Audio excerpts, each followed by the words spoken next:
Now application of derivative, next type जो है वो है डेरिवेटिव्स एज रेट मेजर्स, या फिर इसको रेट मेजर ऑफ डेरिवेटिव्स ऐसा भी बोलते हैं।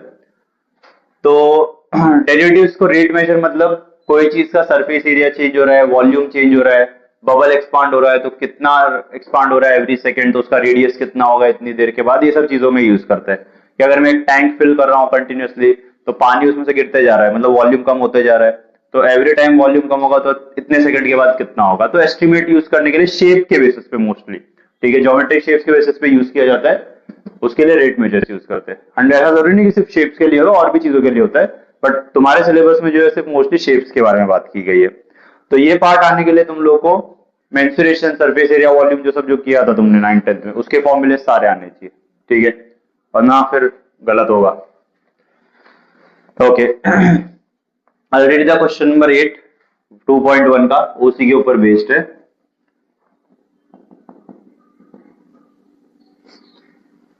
Okay, focus on the question. A spherical soap bubble is expanding so that its radius is increasing at the rate of 0.02 centimeter per second. At the rate, if surface area is increasing, what will be radius? Oh, sorry, when its radii is 5 centimeter. तो surface area का rate कितना होगा increase होने का। अब बोल रहा है एक सोप बबल है जो कि कंटिन्यूअसली क्या हो रहा है, एक्सपांड हो रहा है। मतलब अगर सोप लो तुम, बबल लो, तो ब्लो कर रहे हो तुम एयर, तो क्या होगा, एक्सपांड तो होते रहेगा। एवरी सेकंड कितना हो रहा है, 0.02 सेंटीमीटर रेट दिया उसका एक्सपांशन का। और वो बोल रहा है कि अब ऑब्वियसली अगर ये बढ़ेगा, उसका रेडियस बढ़ेगा तो क्या होगा, एरिया भी इंक्रीज होगा ना। तो वो पूछ रहा है 5 सेंटीमीटर रेडियस जब बन जाएगा उसका, तो एरिया उस टाइम पे क्या होगा, और रेट कितना है उसका एरिया का इंक्रीज होने का। डबल क्यों होगा ऐसा, तो 0.02 एक एक सेकंड में बढ़ रहा है, रेडियस बढ़ रहा है ना कि एरिया। तो बोल रहा है इसके वजह से बताओ कि एरिया कितना होगा जब रेडियस 5 पहुंच जाएगा, तो समझ रहे हो। ओके, सो पहली बात तो I just say let the radius be R and surface area be A, capital, ठीक है। तो जो सोप बबल है हमारा, उसका रेडियस आर है और एरिया कितना है, कैपिटल है। अब एक चीज, जब भी रेट मेजर्स में या फिर इवन आगे भी हम डिफरेंशियल इक्वेशन जब करेंगे, इंक्रीजिंग कोई चीज होगी तो उसको पॉजिटिव लेना होता है, डिक्रीजिंग होता है तो उसकी वैल्यू नेगेटिव ली जाती है, ठीक है। ओके, सो हियर आई से पहली चीज तो उसने बोला है radius is increasing at 0.02 centimetre per second. Rate का मतलब क्या होता है, रेट का मतलब होता है कोई भी चीज का derivative with respect to time, ठीक है। तो टी हमारा टाइम हो गया, तो D R by D T मतलब क्या हो गया, rate of change of radius, ठीक है। या फिर रेट नहीं बोलना है तो तुम क्या बोलोगे, derivative of radius with respect to time. Fine, rate बोल दिया मतलब विद रिस्पेक्ट टू टाइम है ही, तो उसके बाद बस विद रिस्पेक्ट टू टाइम लगाने की जरूरत नहीं रेट के साथ। और क्योंकि इंक्रीज हो रहा है तो मैंने क्या लिया, पॉजिटिव। अगर डिक्रीज होता तो माइनस ले लेता बस यहाँ पे, ठीक है। ओके, नाउ अगर मैं सरफेस एरिया की बात करूं, तो surface area of soap bubble, soap bubble कौन सी शेप में होता है, स्फीयर। स्फीयर का सरफेस एरिया क्या होता है, 4 pi are square. Also a का जो वैल्यू आएगा वो आएगा 4 पाई आर स्क्वायर। तो इसको डिफरेंशिएट करते हैं, differentiating A with respect to time, तो यह आ जाएगा D A upon D T is D by D T of 4 pi are square. 4 pi तो आगे आ जाएगा, आर स्क्वायर का डेरिवेटिव क्या होगा, एक्स रेडियन का फॉर्मूला होगा उसके ऊपर, तो आ जाएगा 2r। बट मैं विद रिस्पेक्ट टू किसका डेरिवेटिव ले रहा हूं, टाइम, और यहाँ पे क्या है r, तो t वेरिएबल होना चाहिए था ना कि r, तो स्टैंडर्ड फॉर्म में नहीं है, मतलब चेन रूल लगेगा, dr बाई dt, ये मेरा da बाई dt का वैल्यू होगा। Fine, but dr by dt का तो वैल्यू दिया हुआ है, क्वेश्चन में दिया था ना उसने, if you want you can mark this as equation 1, तो ये आ जाएगा dA upon dt is 4 pi into 2r into 0.02 from, तो इसको सिंप्लीफाई करेंगे तो 4 to the 8, 8 into 0.02, that will give you 16, 0.16 pi r, ठीक है भाई, dt का वैल्यू है। बट एक्चुअली इसने क्वेश्चन में बोला क्या है, जब r का वैल्यू कितना होगा 5 सेंटीमीटर, तब मुझे फाइंड करना है वैल्यू कितनी है। तो therefore dA by dt at r is equal to 5, r is equal to 5 के लिए क्या करोगे, r की जगह पे 5 पुट कर दोगे। So this is 0.16 pi into 5. So this is 0.16 into 5, that will give you 8, 0.80. I'll just write it as 0.8 pi. ठीक है, इसका यूनिट आएगा सेंटीमीटर स्क्वायर पर सेकेंड, क्योंकि एरिया क्या होता है सेंटीमीटर स्क्वायर हो जाएगा, टी का क्या होगा टाइम, तो इसके लिए सेंटीमीटर स्क्वायर पर सेकेंड। ठीक है, ये r इज इक्वल टू यहाँ पे नहीं लिखना चाहते हो तो तुम ऐसे भी लिख सकते हो, when r is equal to 5 dA by dt का वैल्यू ये हो जाएगा। ठीक है, बट डेरिवेटिव्स में यहाँ पे भी लिखा जाता है, अगर d by d वाला नोटेशन यूज करते तुम लोग, तो इसके लिए मैंने यहाँ पे लिख दिया। फाइन, तो अगर तुम लोग रेडियस को 0.02 सेंटीमीटर पर सेकंड चेंज करोगे, तो जब तुम्हारा रेडियस 5 बन जाएगा, बढ़ते बढ़ते इंक्रीज होगा ना, पहले 0 होगा, फिर 0.2, फिर 0.2, ऐसे करते करते तब तुम्हारा एरिया कितना होगा 0.8 पाई सेंटीमीटर स्क्वायर। अब ऐसे टाइप के सम में यूजुअली पाई सब्स्टिट्यूट नहीं करते, ज्यादातर तुम लोग का आंसर पाई में छोड़ देते हैं। ठीक है, तो तुम लोग यहीं पे छोड़ देना। Right, now 9th and 11th same है, मैं 11th वाला करता हूँ एंड 10th वाला करता हूँ। Okay,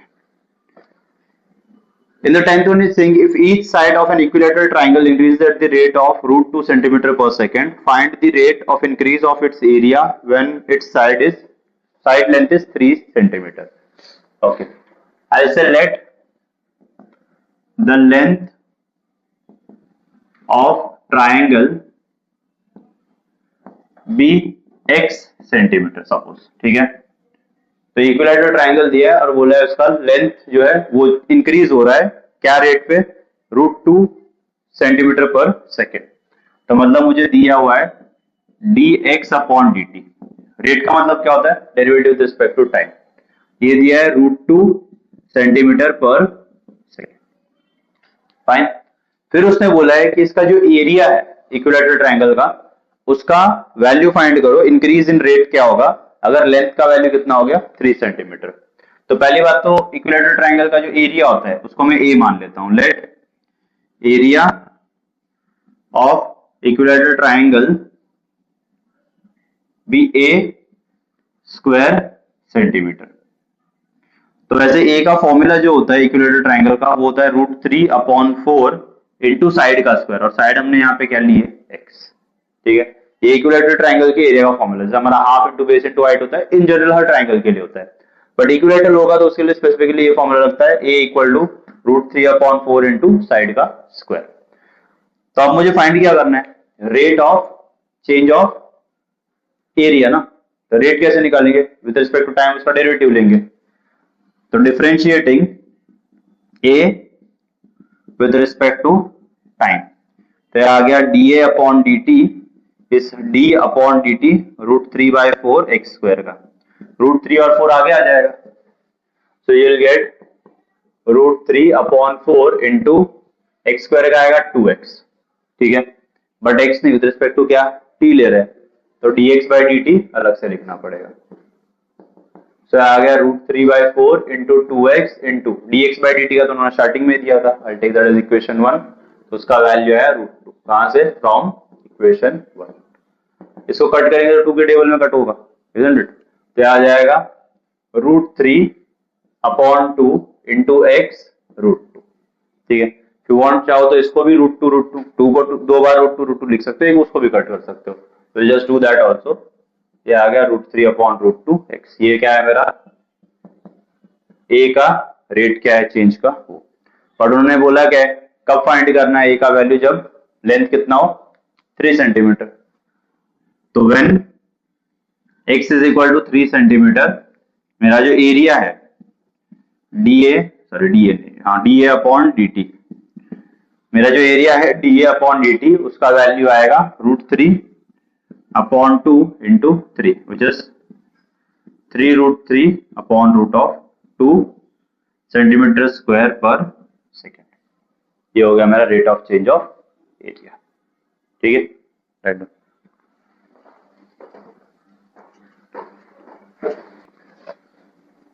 All right, 11th question, The volume of a sphere increases at the rate of 20 centimeter cube per second. Find the rate of change of its surface area when radius is 5 centimeter. तो एक sphere दिया है, sphere का मेरे को radius कुछ लगेगा, surface area लगेगा और वॉल्यूम लगेगा. तो मैंने अज्यूम कर लिया r is the radius, s भी the surface area and v भी the volume of the sphere. Now in that उन्होंने बोला है जो वॉल्यूम है उसका वो चेंज हो रहा है 20 सेंटीमीटर क्यूब पर सेकंड के हिसाब से. ठीक है, ये हमें गिवन है क्वेश्चन के अंदर ही. फाइन. और उसने बोला है कि सरफेस एरिया का रेट फाइंड करो, मतलब ds अपॉन dt निकालना पड़ेगा. तो उसके लिए मुझे dr बाई dt का वैल्यू लगेगा कहीं ना कहीं, क्योंकि विद रिस्पेक्ट टू ऐसा अगर t निकालूंगा तो r तो मेरे लिए चेन रूल में dr बाई dt छोड़ेगा कहीं. तो पहले वो निकालते हैं. Now I know volume of sphere, इसका फॉर्मूला होता है 4/3 पाई आर क्यूब. वॉल्यूम को हमने v से डिनोट किया है 4/3 पाई आर क्यूब. इसका डेरिवेटिव लेते हैं differentiating with respect to t. यह आ जाएगा dv upon dt is d upon dt 4/3 pi R cube. 4/3 pi और आर क्यूब के ऊपर एक्स रेज़ टू n का फॉर्मूला लग जाएगा, that will give 3r square. 3 cut हो जाएगा. So this will give you dv upon dt is 4 pi r square.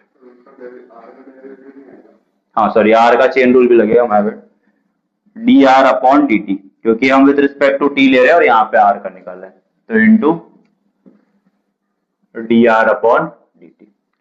But dv upon dt का value तो दिया हुआ था क्वेश्चन में 20, तो यहाँ पे आ जाएगा 20 is 4 pi r square into dr by dt. तो ये इधर आके डिवाइड हो जाएगा. 20/4 pi r square is equal to dr by dt. इसको चाहिए तो इसके टेबल में कट कर सकते हैं, बट आगे कहीं सरफेस एरिया यूज करेंगे वहीं पे 4 पाई आएगा, तो मैं इसको एज इट इज रख लेता हूं. This is equation 2. और ये वैल्यू जो हमने सब्स्टिट्यूट की वो आ गई फ्रॉम 120 जो सब्स्टिट्यूट किया. ओके, मुझे फाइंड किया करना है सरफेस एरिया का रेट चेंज, मतलब सरफेस एरिया का भी डेरिवेटिव निकालना पड़ेगा.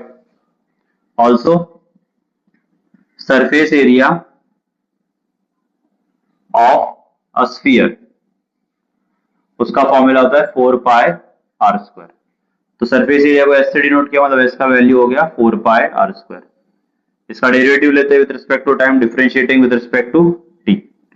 तो ds upon dt is d upon dt 4 pi r square. 4 और पाई आगे आ जाएगा, r स्क्वायर का क्या आएगा 2r into dr by dt, है ना, चेन रूल के हिसाब से. पर dr बाय dt का वैल्यू तो इक्वेशन 2 में ऑलरेडी आ चुका है, तो यहाँ पे सब्स्टिट्यूट कर सकते हैं. तो आ जाएगा ds upon dt is 4 pi into 2r into 20/4 pi r square. तो as I told you 4 pi same आएगा कहीं ना कहीं, तो कट हो सकता है. So 4 pi gets cancelled here. एक r भी कट जाएगा. So what you will be left with is ds upon dt is 40r cut गया 40 upon r. 2 and 20 मल्टीप्लाई हो गया, ऊपर नीचे एक r कट गया, तो 20 upon r ये मेरा rate of increase of surface area है. बट उसको किस वैल्यू पे चाहिए जब रेडियस कितना है, कितना दिया है क्वेश्चन में, दिया ना 5. जब रेडियस 5 होगा तब मुझे वैल्यू फाइंड करना है. तो when r is equal to 5 होगा सेंटीमीटर, ds अपॉन dt का वैल्यू क्या हो जाएगा 40/5, that will give you 8 centimetre square per second, and that is the answer. ठीक है, right. So now 12th question. The edge of a cube is decreasing at the rate of 0.6 centimeter per second. Find the rate at which its volume is decreasing when the edge of the cube is 2 centimeter. तो edge of the cube का मतलब उसका length basically. So I'll just say let the edge of the cube be x centimeter. ठीक है, you can take L also, क्योंकि usually जब mensuration का chapter करते थे हम एल से डिनोट करते थे, यहाँ पे बस मैंने एक्स से डिनोट कर लिया. और फिर क्या बोला है इसने, इसका जो रेट है डिग्रीज का, the edge of the cube is decreasing at the rate of 0.6 centimetre per second. हमें वॉल्यूम का फाइंड करना है तो वॉल्यूम भी अज्यूम करना पड़ेगा and volume be V centimetre cube, और you can just write that x be the edge of the cube, v be the volume of the cube। तो उन्होंने दिया हुआ क्या है, the rate of decrease, rate का मतलब हो गया derivative with respect to time. अब डिक्रीज के लिए मैंने तुमको बोला था क्या लेना होता है, माइनस, और इंक्रीज के लिए प्लस। तो यहाँ पे आ जाएगा 0.6 सेंटीमीटर पर सेकेंड। फाइन। फिर उन्होंने क्या बोला है, find the rate of increase, sorry rate of volume decrease अगर एच का क्यूब 2 है। तो वॉल्यूम जो डिक्रीज हो रही है उसका, तो पहली बात तो वॉल्यूम ऑफ क्यूब का फॉर्मूला क्या होता है, एक्स क्यूब है ना, एल क्यूब होता है तुम्हारा, यहाँ पे हमने एक्स से डिनोट किया तो वो आ जाएगा volume of cube equals to X का क्यूब, मतलब v का वैल्यू आ जाएगा X cube, differentiating v with respect to time, तो आ जाएगा dv upon dt is d upon dt of X cube. X cube का क्या आएगा 3x स्क्वायर, और क्योंकि हम विद रिस्पेक्ट टू t ले रहे हैं तो चेन रूल में dx बाई dt भी लिखना पड़ेगा, but dx by dt actually आया कितना था, ऑलरेडी क्वेश्चन में उसने दिया हुआ था। So I take this as equation 1, so this is 3x square into minus 0.6 from 1, so when you multiply this will give you 1.8, this is equal to minus 1.8 x square। ये मेरा volume decrease हो रहा है, कैसे पता चल रहा है, माइनस आया ना तो ऑटोमेटिकली पता चल गया डिक्रीज हो रहा है। और उसने क्या बोला है, कब फाइंड करना है, जब तुम्हारा वॉल्यूम, सॉरी जब तुम्हारा x का वैल्यू कितना होगा, हमें चेंज इन वॉल्यूम फाइंड करना है जब x का वैल्यू 2 होगा। तो when x is equal to 2 centimetre, dv by dt बन जाएगा माइनस 1.8 इंटू 2 का square, just multiply that centimetre cube per second. ठीक है, alright. Now 13th question, a man of height 2 meter walks at a uniform speed of 6 kilometer per hour away from the lamp post of 6 meter high. Find the rate at which the length of the shadow is increasing. Okay. So suppose this is a lamp post. यहाँ पे lamp post हो गया तुम्हारा. A man is standing here, and he is saying that a man of height 2 meter. तो man का height कितना हो गया? This is 2 meters. Is walking away from a lamp post. Okay, speed उसका, तो बोल रहा है कि इसका जो शैडो आएगा उसके लिए, तो ऑब्वियसली अगर लैंप पोस्ट का लाइट इसके ऊपर ऐसे गिरेगा तो शैडो यहाँ पे कहीं तक जाएगा। So this will form a triangle, isn't it? Okay, फिर उसने क्या बोला है, उसका स्पीड है, लैंप पोस्ट 6 मीटर हाई दिया है और जिस स्पीड से वो मूव हो रहा है वो है 6 किलोमीटर पर आवर। फाइन, हमें फाइंड करना है शैडो किस रेट पे इंक्रीज होगा, the length of increase in the shadow क्या है वो फाइंड करना है। ओके, तो मतलब ये रहा, ये पार्ट जैसे जैसे इंक्रीज होगा वो, तो मैं मान लेता हूं ए से बी जो है मेरा लैंप पोस्ट हो गया, सी से डी वो आदमी का हाइट हो गया, और जहां तक उसका शैडो जा रहा है वो पॉइंट ई हो गया। ठीक है, तो डी से ई जो इंक्रीज हो रहा है मुझे वो फाइंड करना है। तो आई से let the length of shadow be x centimetre. ठीक है, तो शैडो का वैल्यू है वो x सेंटीमीटर, सॉरी मीटर में दिया, B x metre. Fine, okay. Now पहली बात तो लैंप पोस्ट जो है ग्राउंड को परपेंडिकुलर होगा और ये भी ग्राउंड को परपेंडिकुलर होगा, इजंट इट? तो यहाँ पे ये 6 दिया है, ये 2 दिया है, ना तो मुझे इसका वैल्यू दिया ना इसका वैल्यू दिया है ना, बट यहाँ पे एक स्पीड दिया हुआ है, स्पीड का फॉर्मूला क्या होता है, बट ये डिस्टेंस भी कहाँ है, तो टाइम है हमारे पास, isn't it? So what I will do is, यहाँ पे पहले तो मैं 2 ट्राइंगल कंसिडर करता हूं, इन ट्राइंगल बड़ा वाला ABE and triangle CDE। By similarity ये दोनों ट्राइंगल सिमिलर आएंगे आपस में। ठीक है, तुमने 10th में सब बहुत किया है, ये एंगल 90, ये एंगल 90, ये कॉमन एंगल, तो ए टेस्ट ऑफ सिमिलैरिटी से वो हो जाएगा। तो सब दिखाने की जरूरत नहीं, we can just write by similarity.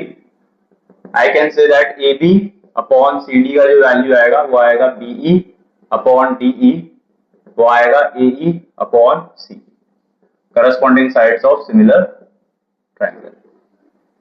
ठीक है, अब इनमें से कौन सा वैल्यू है मेरे पास? ए बी का वैल्यू है एंड सी डी का वैल्यू है। So this is 6 upon 2। DE का वैल्यू नहीं है और डीई का वैल्यू भी नहीं 6 तो उसका स्पीड है। फाइन, मतलब ये रेशियोज दोनों के दोनों इक्वल टू 3 अपॉन 1 के बराबर आएंगे। तो बीई अपॉन डीई का वैल्यू अगर इसको सॉल्व करेंगे तो 2 के टेबल में कटेगा 3 आ जाएगा, तो इधर चला जाएगा। बीई का वैल्यू कितना आएगा?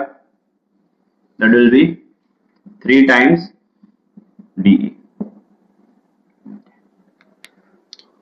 यहां से यहां तक का डिस्टेंस बी से डी तक का आई अज्यूम कि ये मेरा डिस्टेंस y हो गया, बिकॉज एज इज वॉकिंग, ये तो उसका 6 किलोमीटर का स्पीड हो गया, ये डिस्टेंस हमने x लिया हुआ है, और जैसे जैसे वो आगे चलते जाएगा उसका y भी इंक्रीज होते जाएगा, मतलब जो डिस्टेंस है वो इंक्रीज होते जाएगा, तो उसका हम लोग y ले लेते हैं। एंड उसमें क्या दिया है? जो स्पीड से वो चल रहा है, मतलब जो डिस्टेंस इंक्रीज हो रहा है, ठीक है, स्पीड का फॉर्मूला क्या होगा? Distance by time. तो यहाँ पे डिस्टेंस कितना है उसका? y, और वो टाइम के साथ कैसे इंक्रीज हो रहा है? 6 kilometre per hour, isn't it? सो उसका dy अपॉन dt का जो वैल्यू आएगा वो आएगा 6 किलोमीटर पर आवर। ठीक है, नाउ आइडियली स्पीकिंग हमको यहाँ पे क्या करना चाहिए? किलोमीटर को मीटर पर सेकंड में कन्वर्ट करना चाहिए, क्योंकि ऐसा यूनिट में, और यहाँ पे भी जो वैल्यू दिया है मीटर में दिया है, बट यहाँ पे हो क्या रहा है? जब तुम सब्स्टिट्यूट करोगे तो यहाँ पे ऊपर नीचे यूनिट तो कट हो जाएगा। दस सी ये मीटर में है और ये भी मीटर में, तो ऊपर नीचे मीटर कट हो जाएगा वैसे भी। अब मैं यहाँ पे बी का वैल्यू, बी से ई का वैल्यू जो है वो कितना आएगा?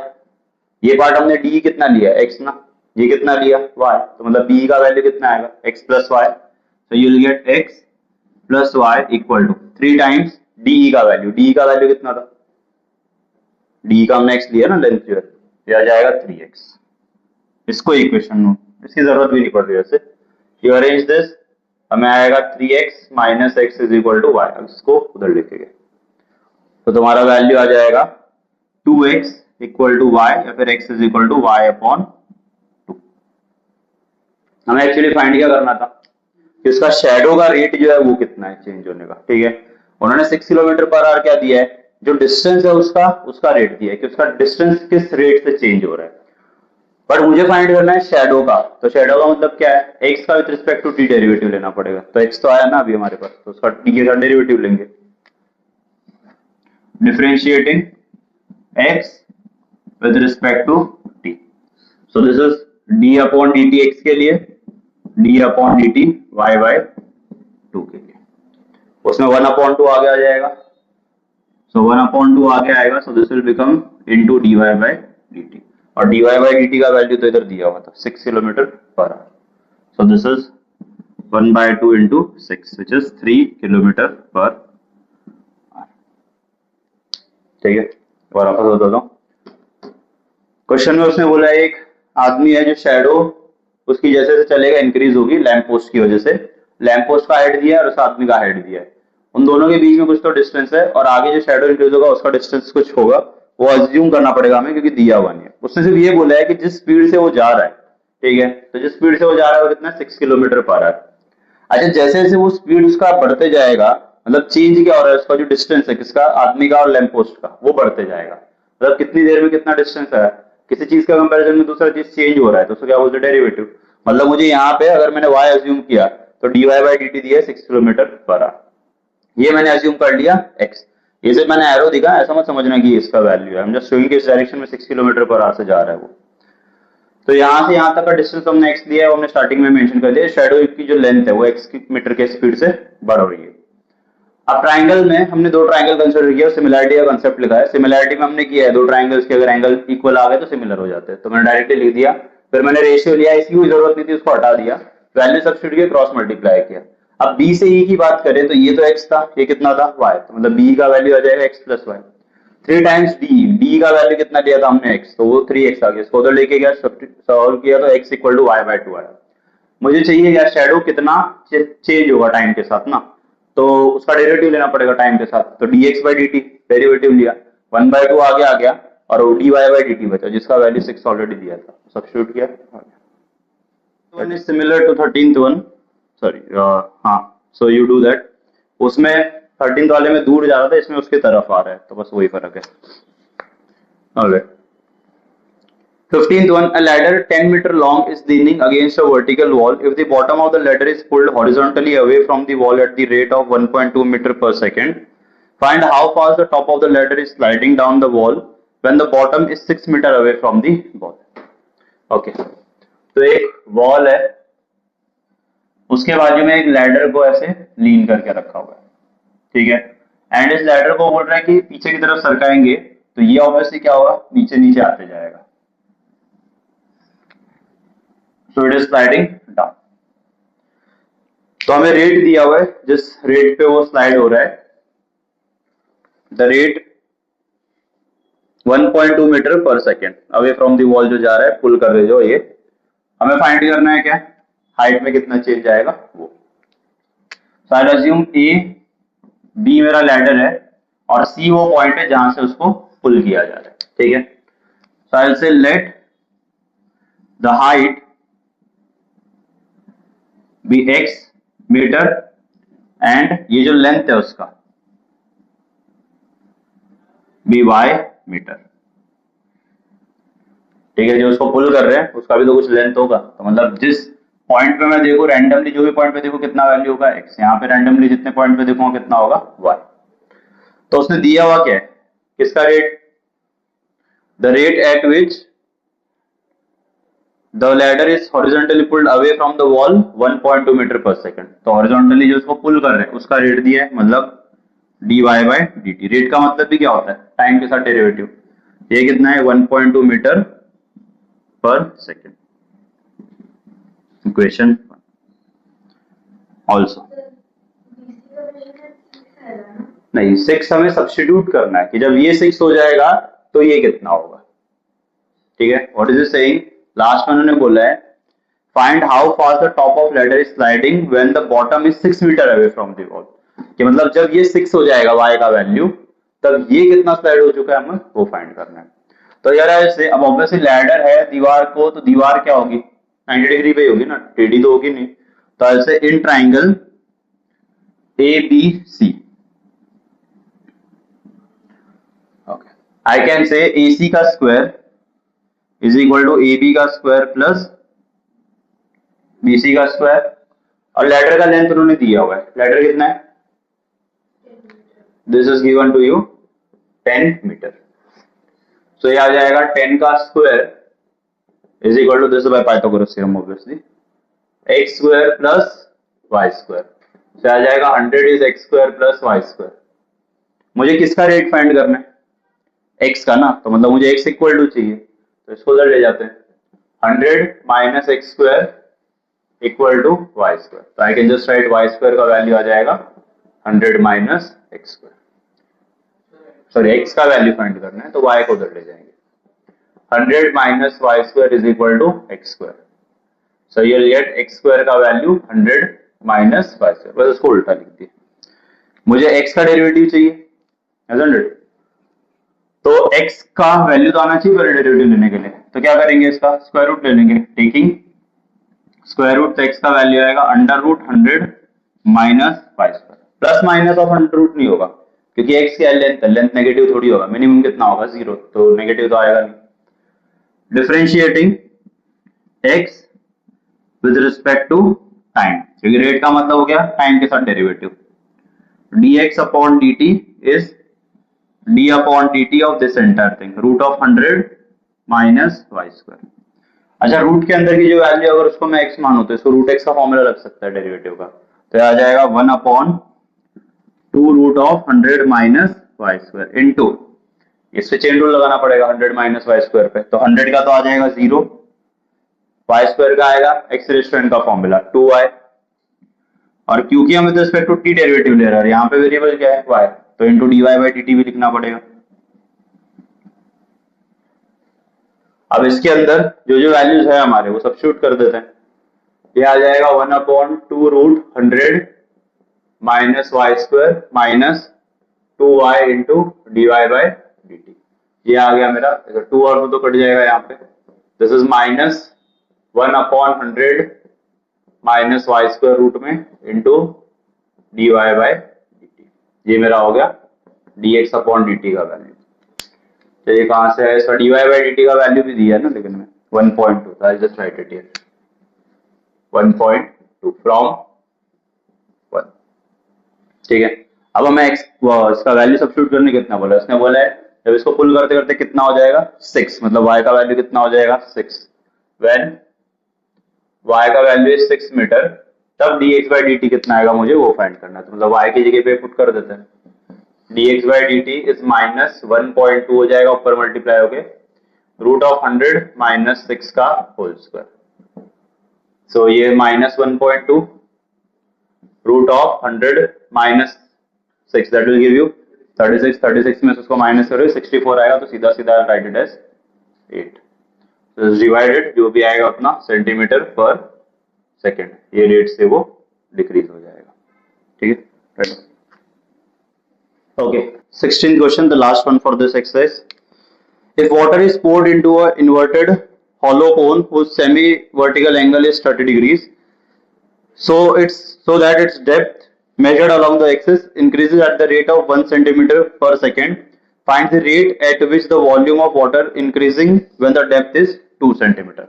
तो बेसिकली एक कोन है, उस कोन को उल्टा रखा हुआ है, इन्वर्ट किया हुआ है। सो ये हो गया मेरा कोन, जैसे कि कोन को ऐसे रखा हुआ है एंड वो बोल रहे हैं इसके अंदर पानी भर रहा है, तो सपोज मान लेते हैं पानी इस लेवल तक आ चुका है इसके अंदर। ठीक है, तो बोल रहा है कि इसका अगर सेंटर से मैं एंगल मेजर करूं वर्टिकल एक्सिस से, तो सेंटर से इसका जो एंगल आएगा वो आएगा 30 डिग्री। फाइन, और इसका रेट दिया हुआ है, तो ऑब्वियसली जो पानी जैसे जैसे इंक्रीज होते जाएगा ये वैल्यू बढ़ते जाएगा, एंड साथ ही साथ ये भी बढ़ेगा ना, जैसे सर्कल बड़ा बड़ा होते जाएगा उसका रेडियस इंक्रीज होते जाएगा। So I say let the height of water be x centimeter and radius be y centimeter। तो उन्होंने बोला है the rate at which its length increasing, length increase क्या हो रहा है वाटर का, मतलब उसका हाइट इंक्रीज हो रहा है ना, तो dx अपॉन dt दिया हुआ है। इंक्रीज हो रहा है मतलब क्या आएगा, प्लस आएगा, अदरवाइज माइनस आता। तो कितना इंक्रीज हो रहा है 0.1 सेंटीमीटर पर सेकेंड। मुझे फाइंड करना है ये जो इसका रेडियस है वो कितना इंक्रीज होगा। ठीक है, जब डेप्थ, मतलब अब उन्होंने कोई जगह पे लेंथ वर्ड यूज कर लिया, कोई जगह पे डेप्थ यूज कर लिया, बेसिकली हाइट ही है वो। जब उसका डेप्थ 2 सेंटीमीटर हो जाएगा तब उसका कितना वैल्यू आएगा रेडियस का, ये फाइंड करना है। मतलब मुझे अगर मैंने इसको y लिया तो dy बाय dt का वैल्यू फाइंड करना है। पहले x और y के बीच में कुछ रिलेशन तो होना चाहिए कि कुछ फॉर्मूला इक्वेशन ऐसा कुछ बने। तो यहाँ पे ये मेरा वैल्यू x था और ये रैंडमली कितना हो गया y। ठीक है, जहां तक पानी भरा हुआ है।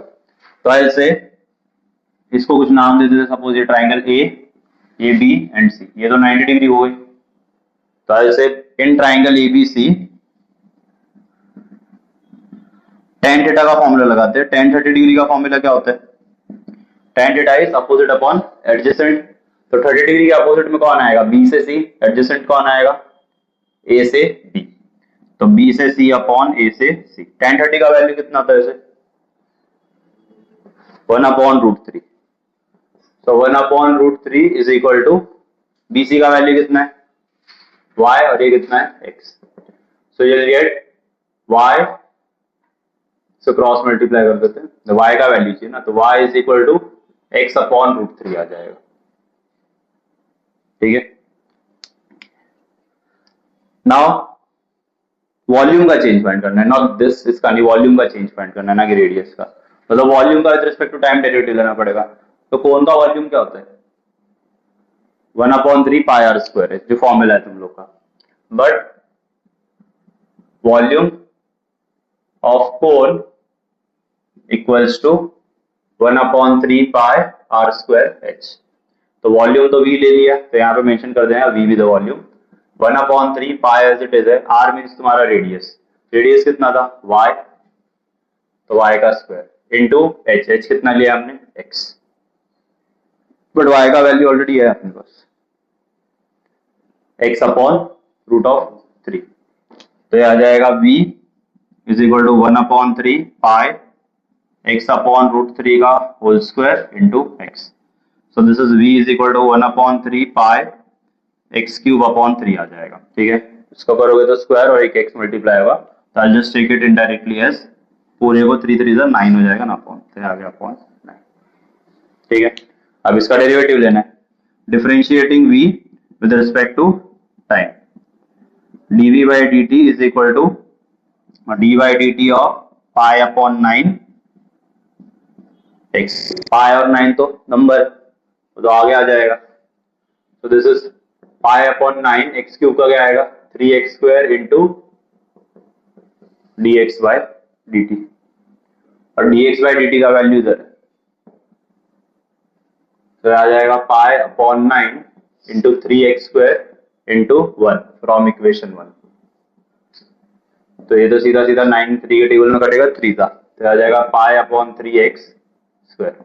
ये मेरा वॉल्यूम का इन जनरल फॉर्मूला, बट उसको वॉल्यूम कब चाहिए, जब x का वैल्यू कितना हो जाएगा 2। तो when x is equal to 2 centimetre, मैं वैल्यूज में पुट करता हूं, मेरा dv बाई dt का वैल्यू क्या आएगा पाई अपॉन 3 इंटू 2 का स्क्वायर, तो इसको सब्स्टिट्यूट करोगे 4 पाई बाई 3, पाई का वैल्यू डाल के सॉल्व कर लेना, ये तुम्हारा चेंज इन वॉल्यूम आएगा कि उसका वॉल्यूम जब 2 सेंटीमीटर की हाइट तक पानी पहुंचेगा तो उसका वॉल्यूम इतना होगा। ठीक है।